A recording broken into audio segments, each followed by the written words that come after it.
In the summer of 2008, the United Kingdom is under siege. Over 3 months, nearly 200 UFO sightings sweep across Great Britain. How big it was, if it had come nearer, I just don't know. A huge triangular object, like one seen over the United States. I've never seen anything like it. And new images surface. In one, an unknown object in close proximity to a tornado. This is probably the best photographic evidence I've seen yet. In another, something bizarre is photographed tumbling through the air. And strangest of all, a police helicopter hotly pursues an unknown craft. Police claimed that the helicopter chased the UFO. Could there be a reason for this sudden UFO escalation? The object accelerated 10 times as fast as a military jet. And is the British government hiding something? This is case number 52004, UFO Storm.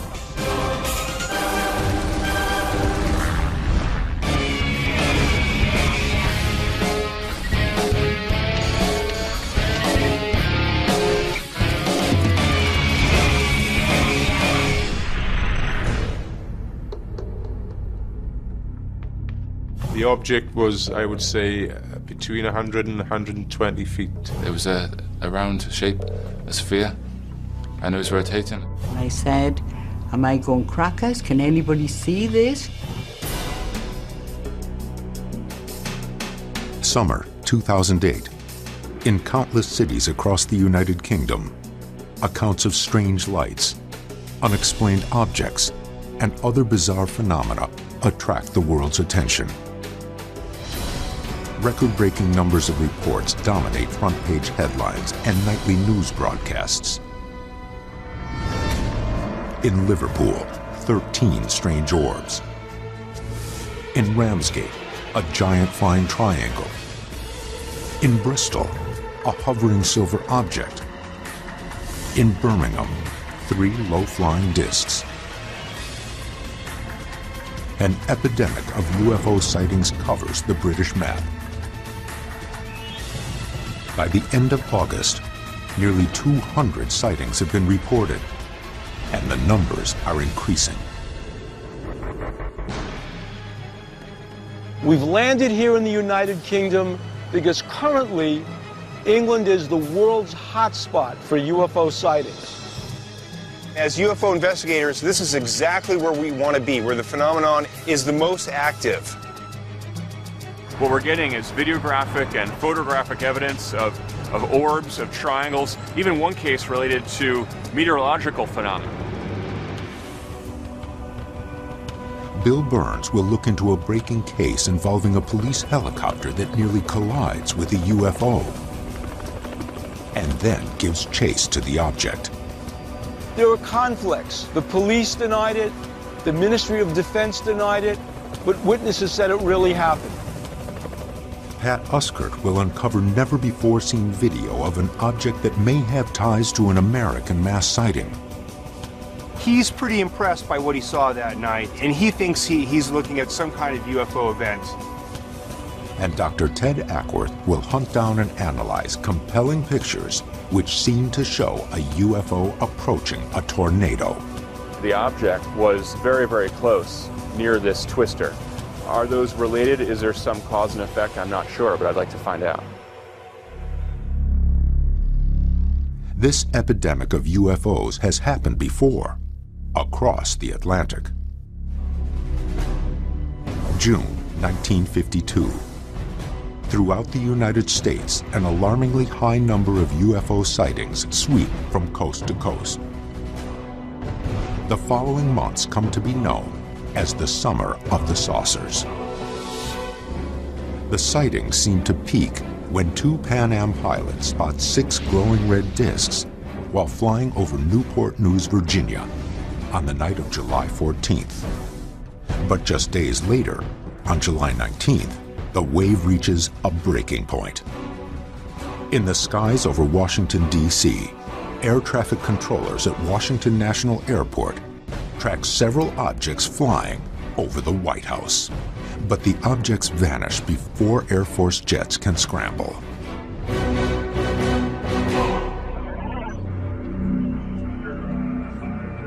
Now, there is a new summer of the saucers. This thing was just motionless. It just stayed there, and every now and then it would flash. I didn't believe in extraterrestrial life until I saw this UFO. Whatever is happening in the United Kingdom has left many residents rushing to record their encounters as proof that something is going on. I'm about to meet with Steve Tuzer, who witnessed some strange lights at the height of this UFO wave. He's got some interesting video, and we're going to check it out. May 10th, 2008, University of Wales student Steve Tuzer is walking back to his dorm after a late-night soccer game. But his night is about to get a lot more exciting. Well, it was on May the 10th, about between 11 and 12 at midnight. And I happened to have my handheld camera. I looked straight into the sky and I saw these strange lights, and they started doing these strange formations, like triangular formations, and they were like bundled together, and it was just, I've never seen anything like it. So I quickly got my camera and filmed it all. Steve's video shows the unexplained formation of lights moving from west to east through the night sky. As they move, however, a fourth light appears. What you were looking at in your viewfinder, could you also see that with... Far away, because I couldn't really zoom that close into them with my camera, so they were very far away.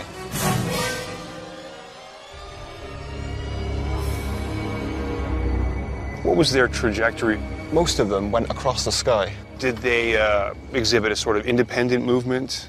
Yeah, it's like they were like together, talking to each other or something. I don't know, just doing something. There's different formations, and then they would just disappear. I have to say, the footage is very interesting. We are looking at lights in a formation that are hovering over the town. Now, because of the distance and the quality of the camera, I can't really know what these lights were, but that's why we're going to have it sent to the lab and have Ted analyze the footage and see what he can make of it.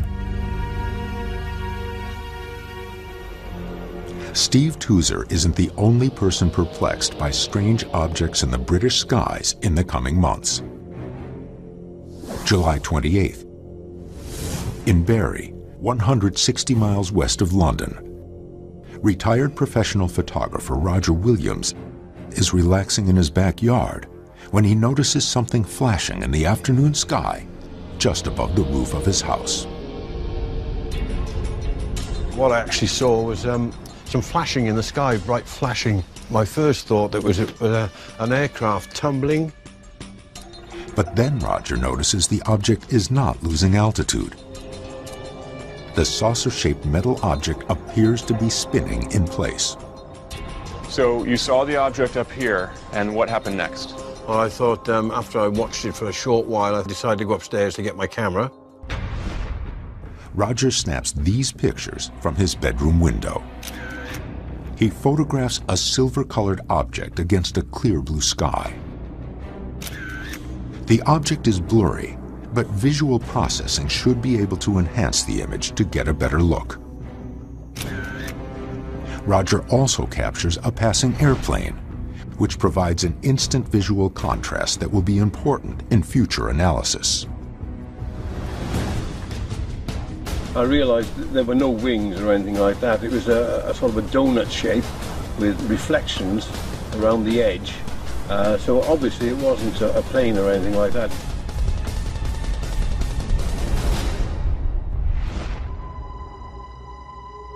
Roger has an unobstructed view while taking the photos. Right, so you had a good perspective right outside, and you weren't even shooting through glass. No glass, just straight through there. It's up in that direction. Yeah, and it looks like you were stabilizing your hand on the side of the window. That's right. All right. Well, those are great shooting conditions.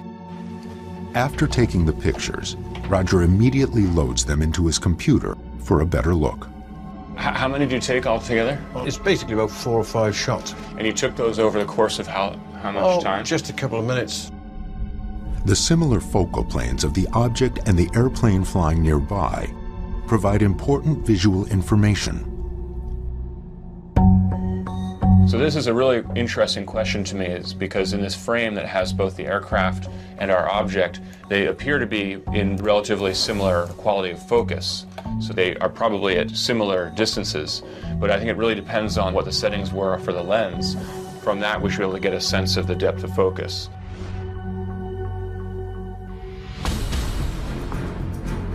By obtaining the lens settings and aperture from Roger, Ted can now conduct a complete photo analysis to see if he can identify the silvery tumbling object. I have to say this is probably the best photographic evidence I've seen yet.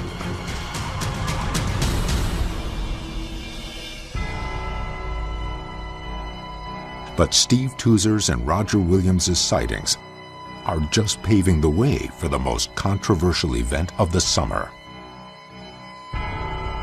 On June 7, 2008, just outside of the Welsh town of Cardiff, a police helicopter, reportedly preparing to land at St. Athan Royal Air Force Base, is nearly struck by a UFO. To many researchers and news agencies, this is Britain's most compelling UFO case in years.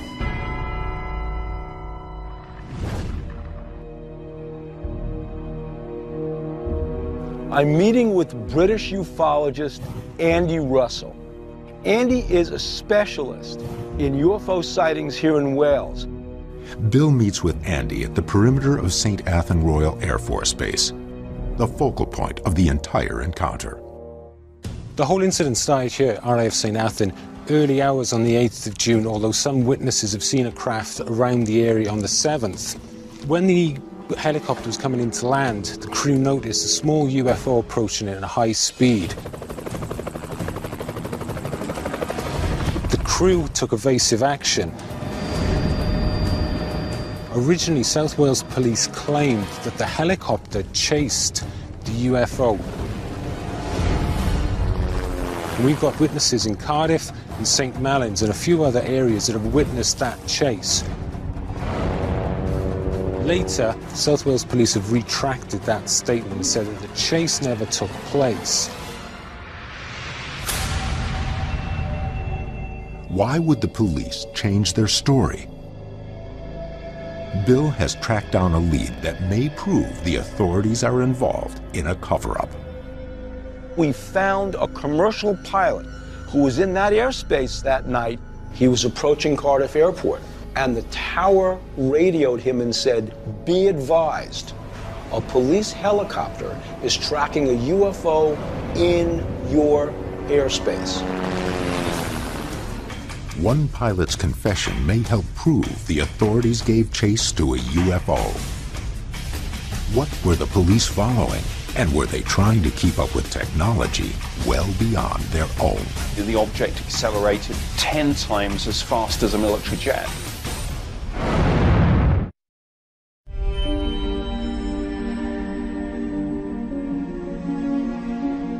In the summer of 2008, the United Kingdom has become a center for frenetic UFO activity.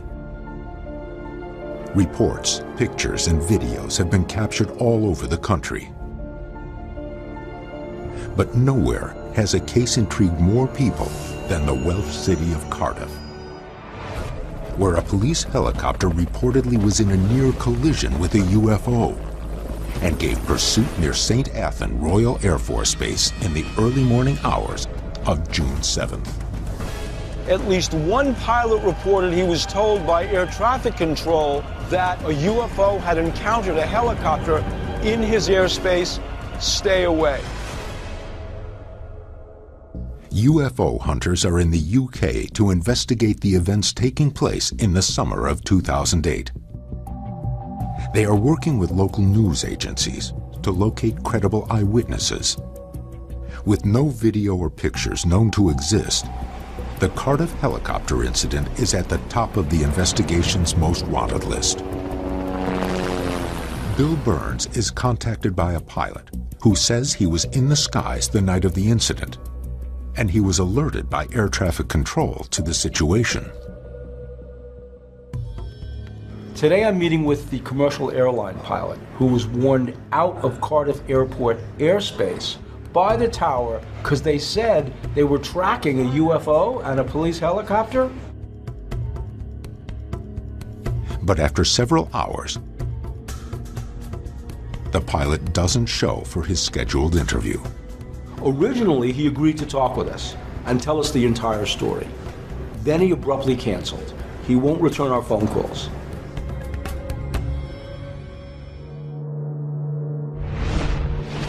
His initial emails show he is eager to participate. But after the missed interview, a final email shows he has changed his mind about discussing the case and won't say why. With the pilot now out of the picture, the investigation needs to locate more eyewitnesses. Pat meets with Andrew Dagnall, a reporter from Media Wales. Andrew has also experienced eyewitnesses going suddenly quiet. For him, it happened after speaking with sources inside the police department about the helicopter chase.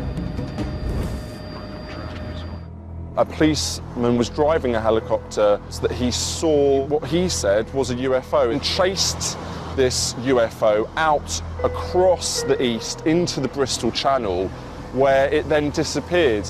So how did you come by this information? The police actually reported this to us, and that's what made it so significant, was that it was actually coming first-hand from the authorities. Andrew Dagnall's police sources confirmed that one of their helicopters chased a UFO. But later, authorities offered up a contrary statement. According to the South Wales Police Department, quote, there were a variety of aircrafts of different shapes and sizes. In all probability, this sighting has just confirmed that one of these was in the area at the relevant time. The helicopter did not follow it or chase it across the Bristol Channel. Have you been able to get in touch with the police officers that were involved in this incident? We've never actually been able to speak to him. That makes it difficult for us to pursue as a story because, you know, we're getting nothing back now from the police. This seems to be very common with these sightings. Something big happens, and then they attempt to cover it up, basically. I think we're onto something, that something really did happen over Cardiff involving what appears to be a genuine UFO.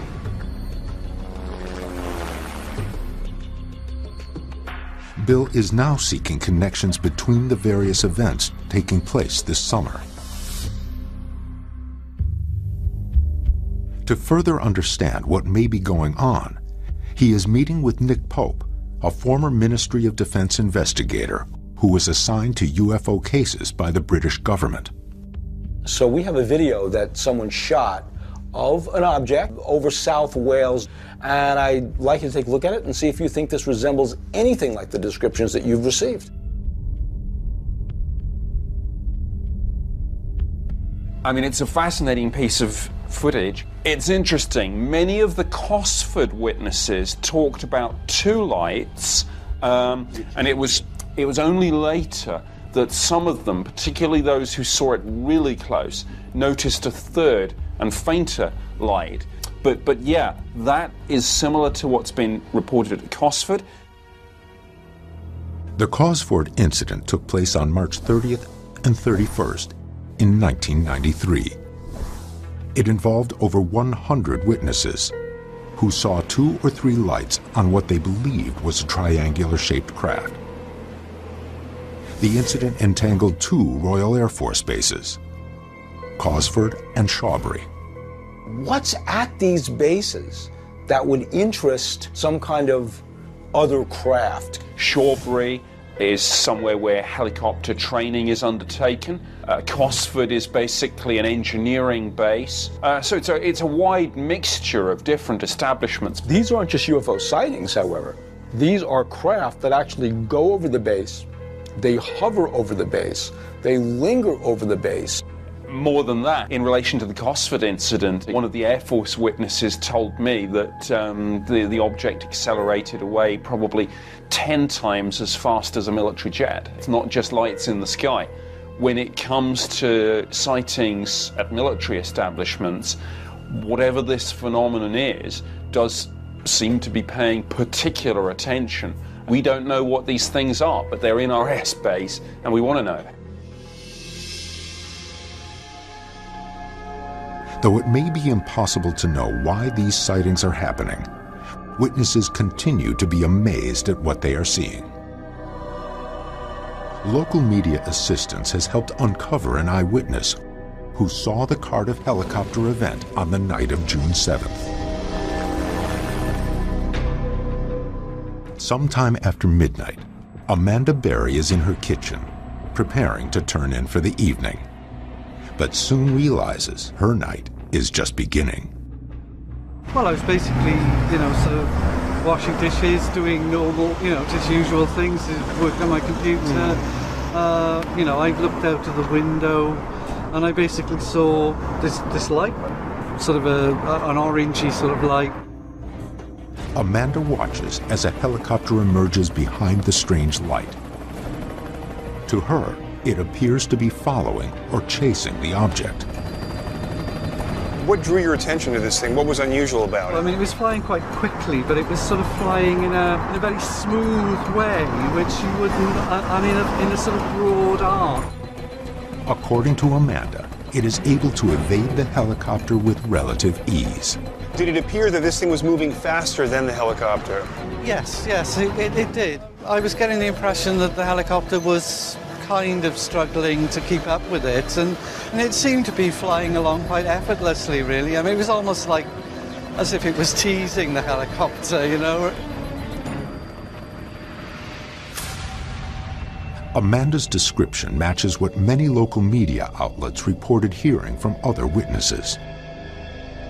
But skeptics dismiss this sighting, claiming it is something far more prosaic, a simple paper balloon known as a Chinese fire lantern.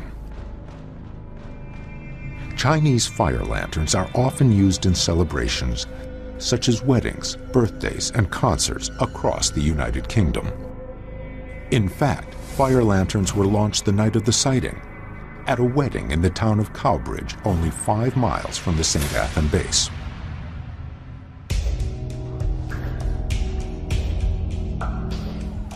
This Cardiff case, guys, is really perplexing.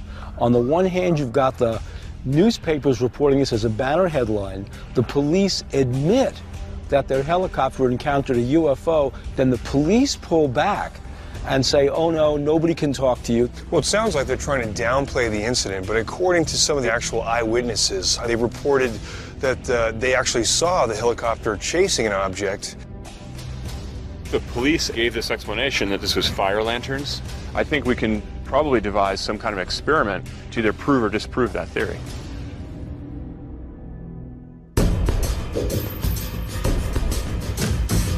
To put this theory to the test, Amanda has agreed to observe a series of fire lanterns and see if they appear anything like what she witnessed on the night of June 7th. With an eyewitness at the ready, the experiment is set for launch. Are police ignoring a case of simple misidentification? Or are they refusing to come forward because of a UFO incident at a Royal Air Force base?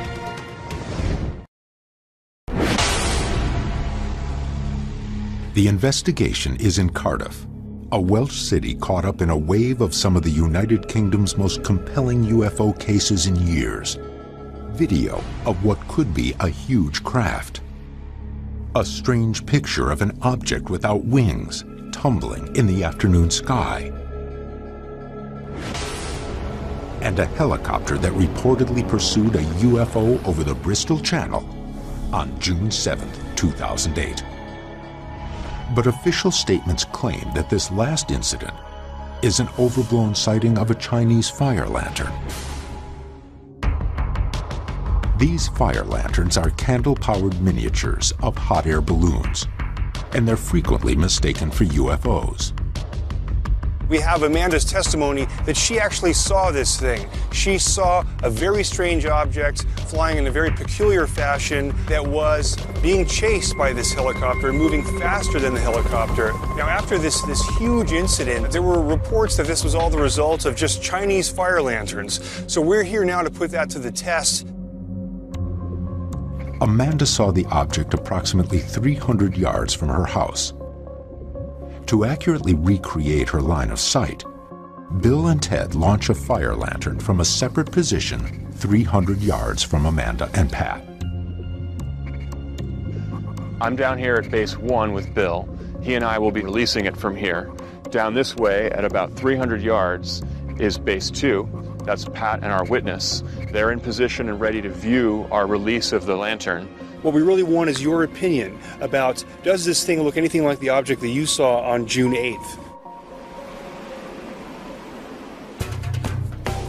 Okay, we're going to light off the lantern, eyes in the sky.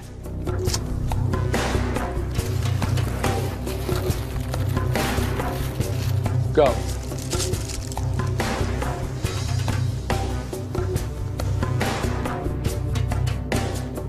Okay, we have liftoff. Copy that, we see it. Well, Amanda, well, it you looks, see it? Yeah.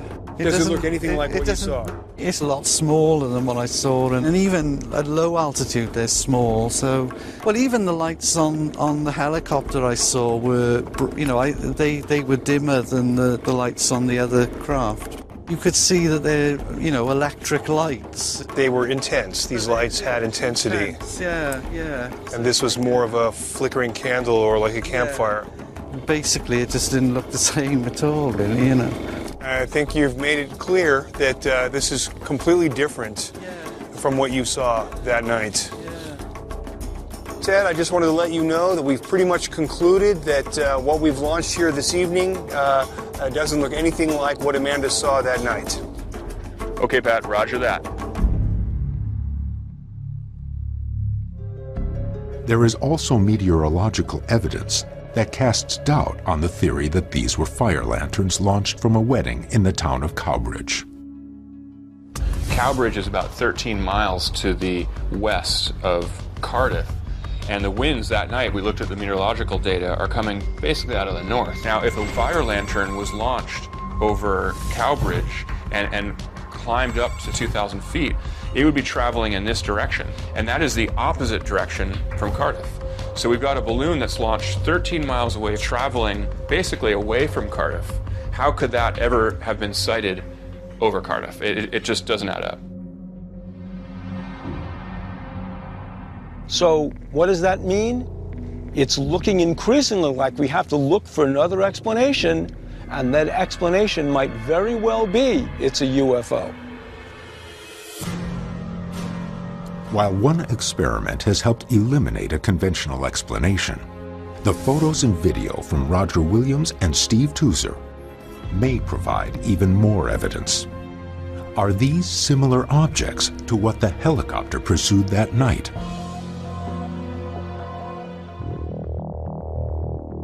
Ted and image analyst Terrence Masson look for any distinguishing characteristics in the evidence.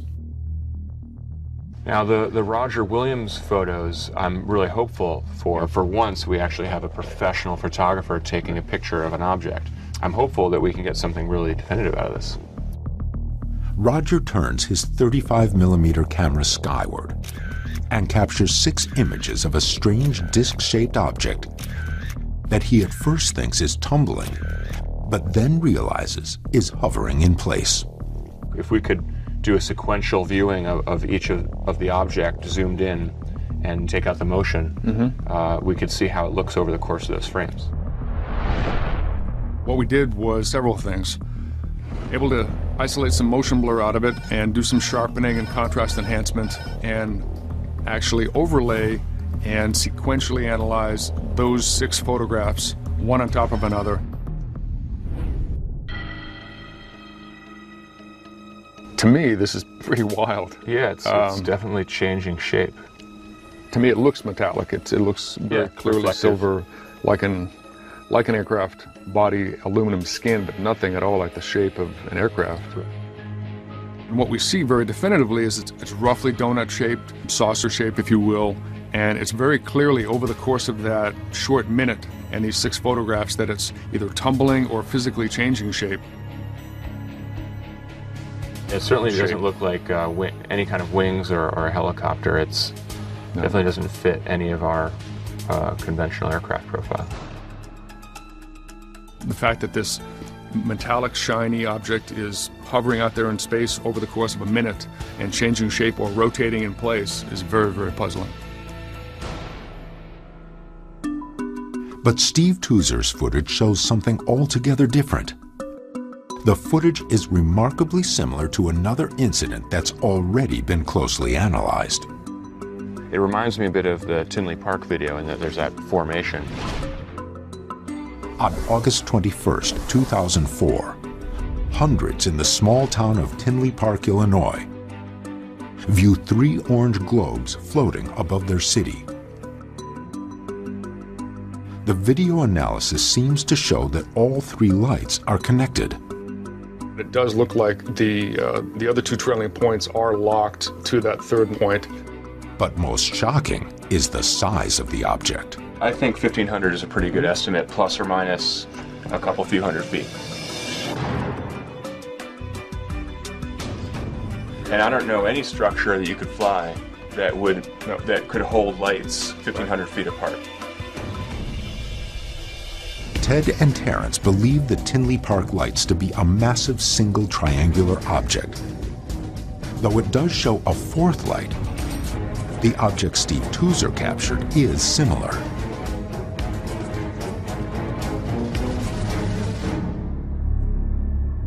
It makes me curious whether or not these lights are part of a larger structure. All right, so we see here the stabilized footage. The light on the left is the one that I actually pinned. And again, similar to Tinley Park.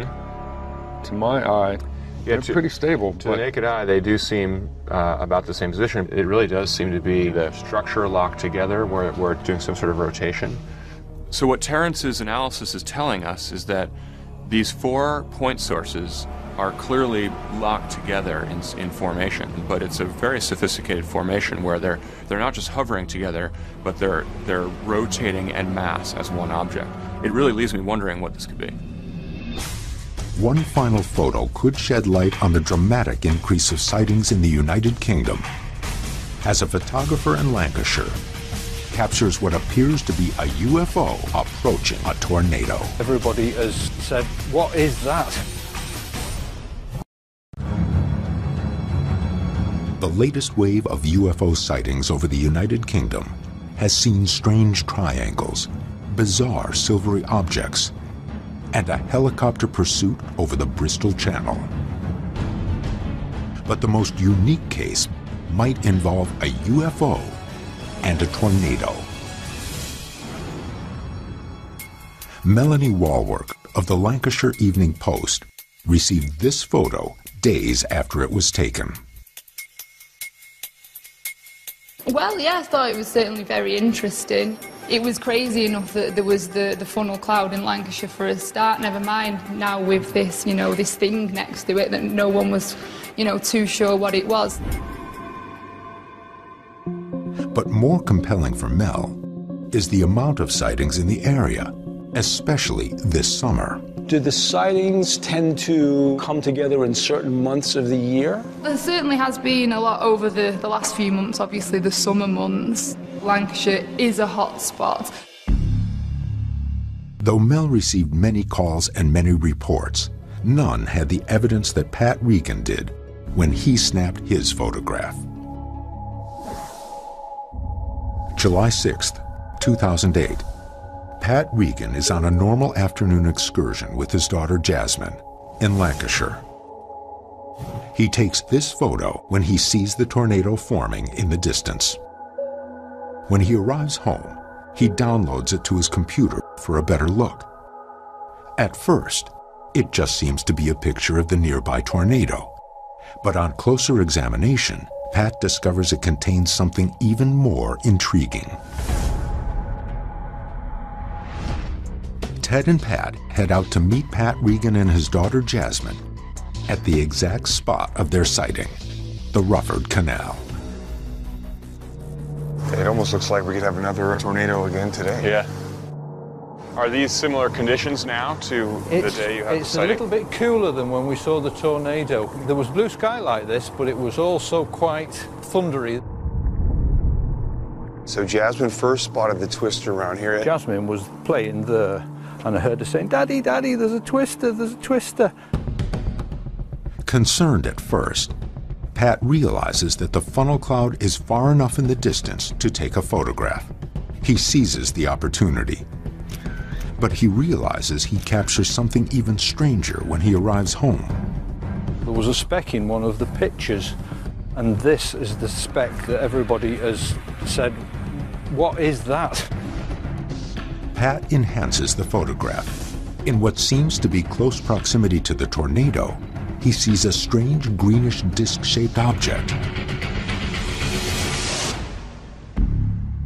We don't know what it was. We said, well, could it be something from the twister? Could it be an aircraft? But all these seem to be impossible because it doesn't seem to be anything like that. So you didn't see the UFO that day? No, we didn't. Well, we saw it, but we didn't register it in our brains. It was there because it was on the picture. Yeah, we only noticed later on. Do you know if the twisters caused any damage? Didn't get the feeling it was going to do any damage, but it only seemed to be peaking downwards some distance from actually Earth. It wasn't touching down? It didn't seem to be. But When you were watching it, did you see any debris getting kicked up at the base? No, we didn't. If the tornado didn't touch down, it probably couldn't have picked up something large enough to be the object in the picture. Seems strange to me is that we have a sighting of some unknown object associated with a strange meteorological phenomenon. And apparently the object was very, very close near this twister. Are those related? Is there some cause and effect? I'm not sure, but I'd like to find out.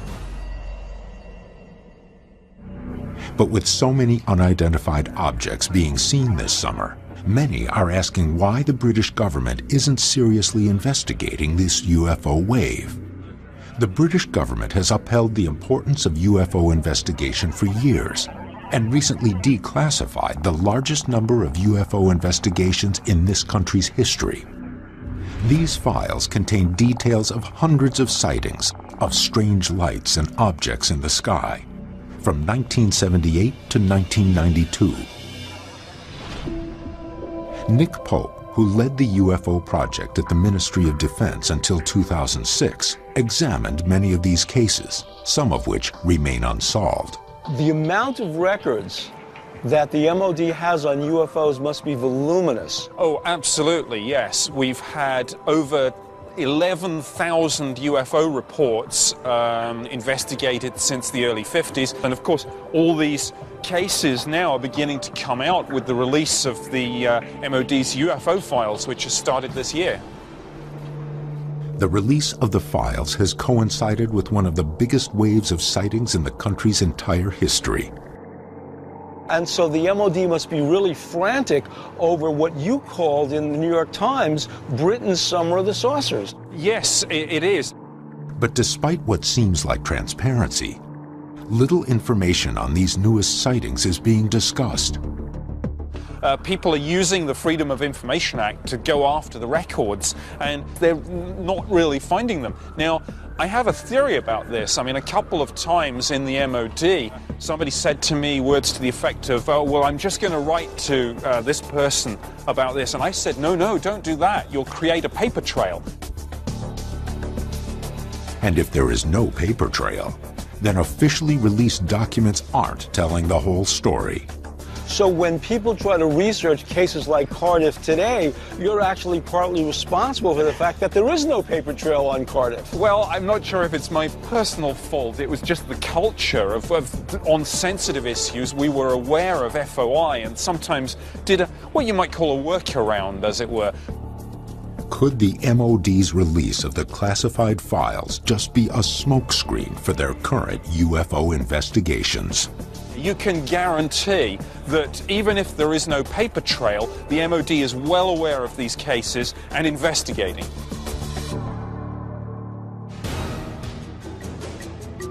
With solid meteorological data, field perspective, and a photograph, this may be the investigation's best chance of determining what's in the skies over Britain in the summer of 2008.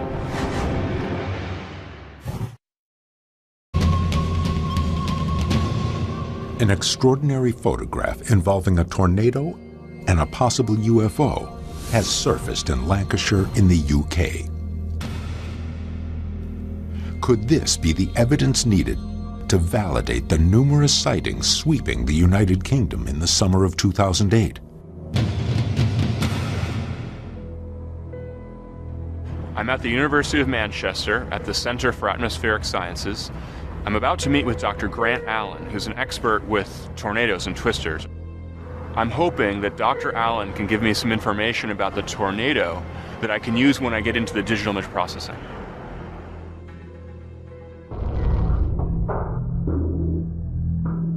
This particular tornado we're looking at here is a very, very weak tornado with wind speeds, I would say, probably less than 80 miles an hour at the vortex edge. Does it look to you like this is touched down?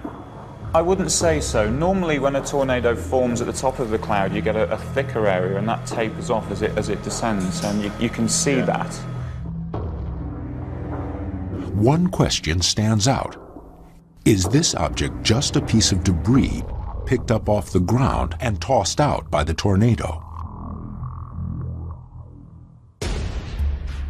Dr. Allen worked up an estimate on the strength of the tornado, detailing the force needed. The maximum velocity around the edges of the funnel was about 80 miles per hour. That at as little as 10 meters away, it could be half that velocity. So we know that the velocity of the air around this funnel is dropping off very significantly. And obviously it would take very strong winds to keep some sort of debris or object up in the air. If the tornado had touched down, and if that's a relatively large piece of debris that's left over, I would expect to see more evidence of debris either around the tornado or off this picture maybe. We've looked very closely throughout the entire frame, and that's really the one and only piece of debris that we're seeing, and it seems to be about halfway up the funnel. None of those photographs has the tornado been anywhere near the ground. So my hunch is that that is not debris. With this stage of the analysis complete, Ted turns back to image processing to determine the size, speed, or distance from the camera to the object. The question here is, what's the object? You know, an aircraft, a bird, an insect?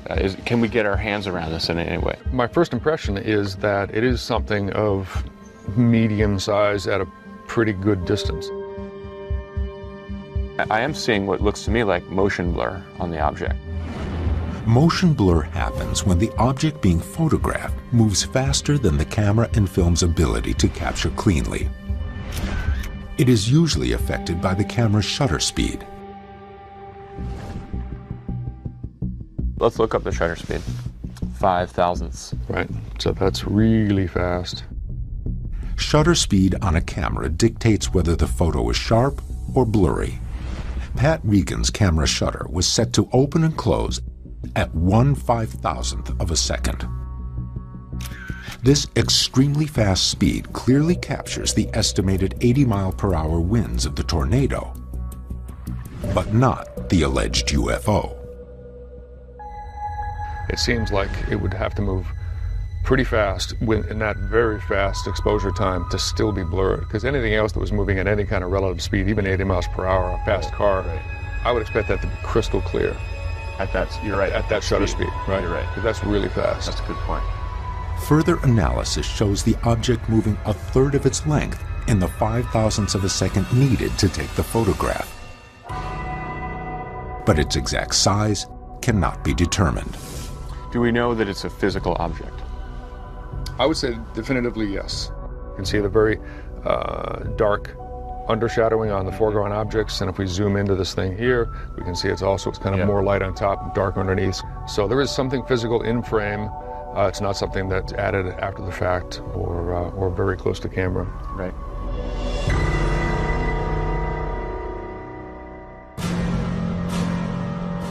no debris in this area is to be expected, and yet there's this large object in there traveling at a very high rate of speed right next to the tornado.